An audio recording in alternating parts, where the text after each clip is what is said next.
좋은 아침입니다. 마태복음 16장 13절에서 23절입니다. 13절 예수께서 빌립보 가이사랴 지방에서 이르시되 제자들에게 물어 이르시되 사람들이 인자를 누구라 하느냐.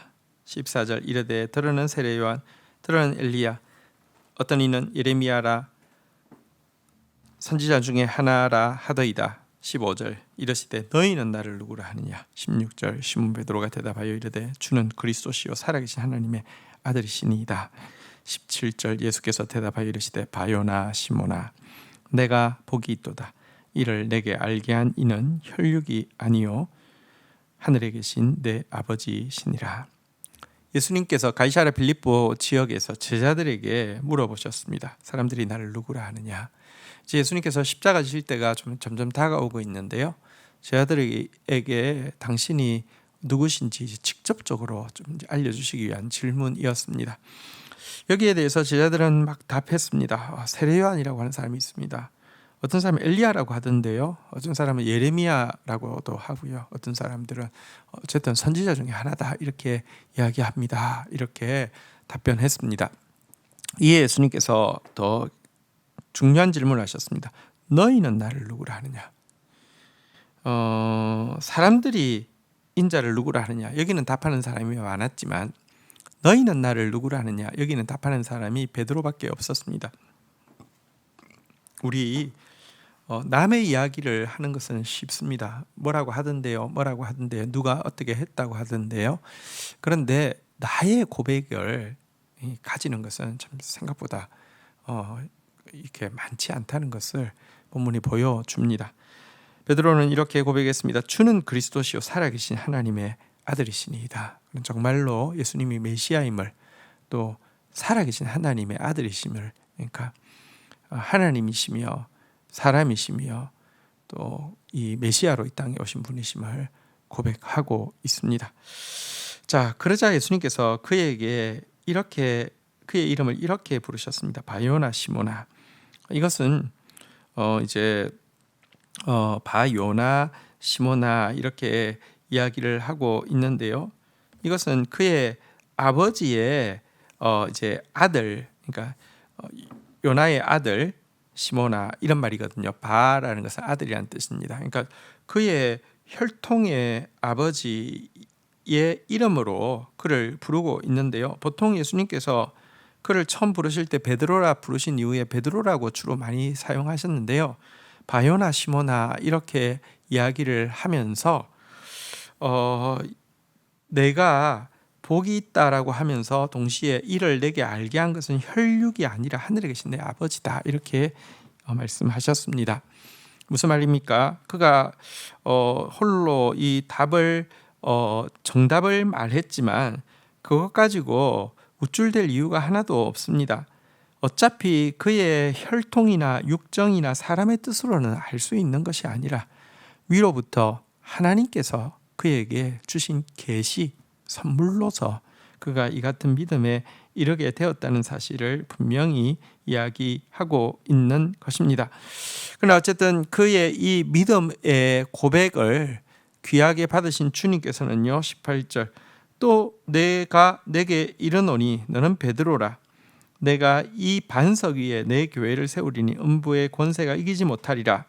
19절 내가 천국 열쇠를 내게 주리니 내가 땅에서 무엇이든지 매면 하늘에서도 매일 것이요 내가 땅에서 무엇이든지 풀면 하늘에서도 풀리리라 하시고, 예수님께서 바로 이 이제 그의 고백에 대해서 너는 베드로라라고 이야기하시면서 주님께서 처음 그를 부르실 때 그에 대해서 예언적으로 주신 말씀 이름을 다시 한번 이렇게 상기시키면서 그의 이름을 온전하게 하겠다라고 이야기하십니다. 곧 그를 교회의 초석으로 삼으시겠다라고 이야기를 하고 있습니다. 뿐만 아니라 이 교회는 결코 사망의 권세 아래 놓일 수 없다라고도 선언하셨습니다. 왜냐고 하면 죽음을 깨트리신 죽음의 정복자이신 예수님이 교회의 머리가 되시기 때문에 사망은 이제 이 음부의 권세는 이제 이 교회를 이길 수 없다라고 선언하십니다. 그리고 그에게 이제 천국의 청지기로서 천국의 문을 열고 닫을 수 있는 열쇠를 맡기신다라고 이야기하고 있는데요. 무엇이든지 매든지 풀면은 하늘에서도 매든지 풀리게 될 것이다라고 이야기를 하고 있습니다. 여기 맨다는 것은 금지하여 불법임을 선포하다 이런 뜻이고요. 푼다는 것은 허락하여 합법임을 선포하다라는 뜻인데요. 그래서 이 천국의 열쇠란 교회에 주신 바른 권징의 권위를 이야기한다고 할 수 있습니다. 교회는 불법에 대해서 금지해야 하고요. 합법적인 거 말씀대로 되는 것에 대해서 허락하고 옳다라고 선포해야 되는데요. 또 이것으로 성도들을 권징해야 하는데요. 이와 같은 권징이 바르게 시행되어질 때에 천국의 문이 더 활짝 열리게 될 것이다. 이런 말씀이라고 할 수 있습니다. 어쨌든 이제 십자가를 앞두고 그의 제자들에게 선명하게 당신이 누구신지를, 그리고 당신이 승천하신 이후에 교회가 어떻게 세워질 것인지에 대해서 이제 말씀하시는 내용이었는데요. 자, 20절, 이에 제자들에게 경고하사 자기가 그리스도이신 것을 아무에게도 이르지 말라 하시니라. 21절, 이때로부터 예수 그리스도께서 자기가 예루살렘에 올라가 장로들과 대제사장들과 서기관들에게 많은 고난을 받고 죽임을 당하고 제3일에 살아나실 것야 할 것을 제자들에게 비로소 나타내시니. 22절, 베드로가 예수를 붙잡고 항변하여 이르되 주여 그리 마옵소서, 이 일이 결코 주께 미치지 아니하리이다.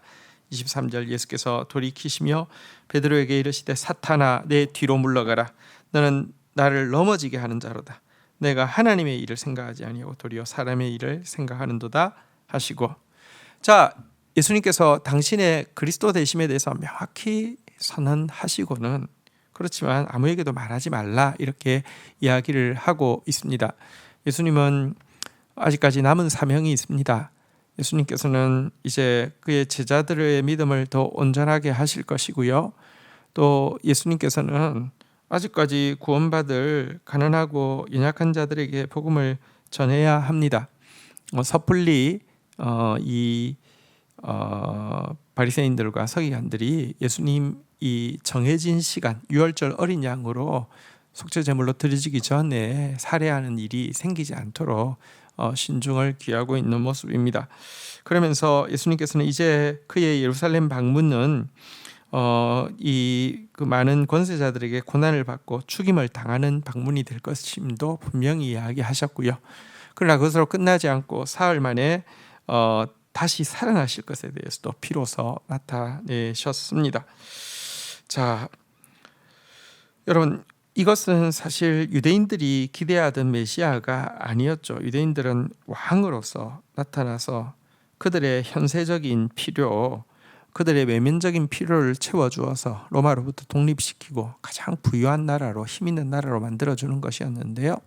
예수님께서는 고난받는 종으로 오셔서 우리의 죄의 문제, 내면의 문제부터 먼저 자유케 하시는 것을 선언하셨습니다.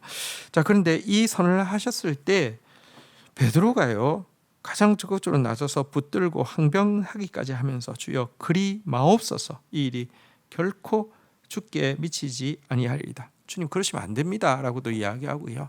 주님께 이런 일이 이러지 않도록 제가 맡겠습니다, 이렇게까지 이야기를 하고 있습니다.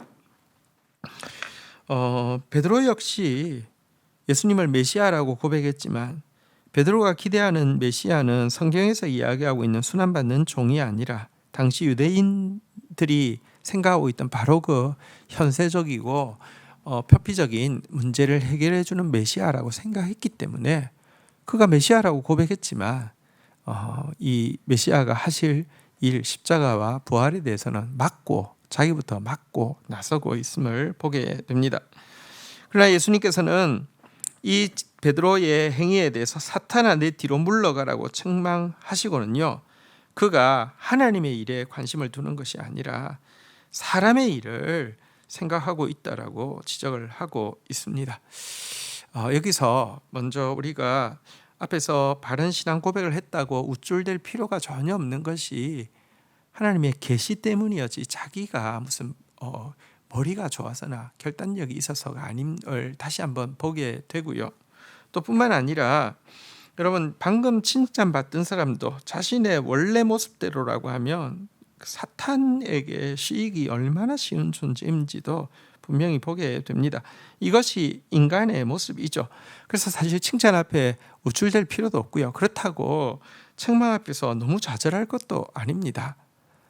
여러분 사탄아 내 뒤로 물러가라고 했다고 해서 예수님께서 이 베드로를 이제 그때 이후로 얼굴을 보지 않으셨습니까? 내버리셨습니까? 그것도 아니죠. 책망 앞에서도 또 칭찬 앞에서도 여러분 우리는 여전히 주님 없이는 안 되는 존재에 지나지 않습니다. 겸손히 주님 앞에서 결코 주님을 떠나지 아니하며 작지만 주님이 하시는 일을 눈으로 지켜보고 또 수종될 수 있는 사람으로 끝까지 살아내는 저와 여러분들이 되시기를 축복합니다. 주신 말씀 붙잡고 기도하며 나가도록 하겠습니다.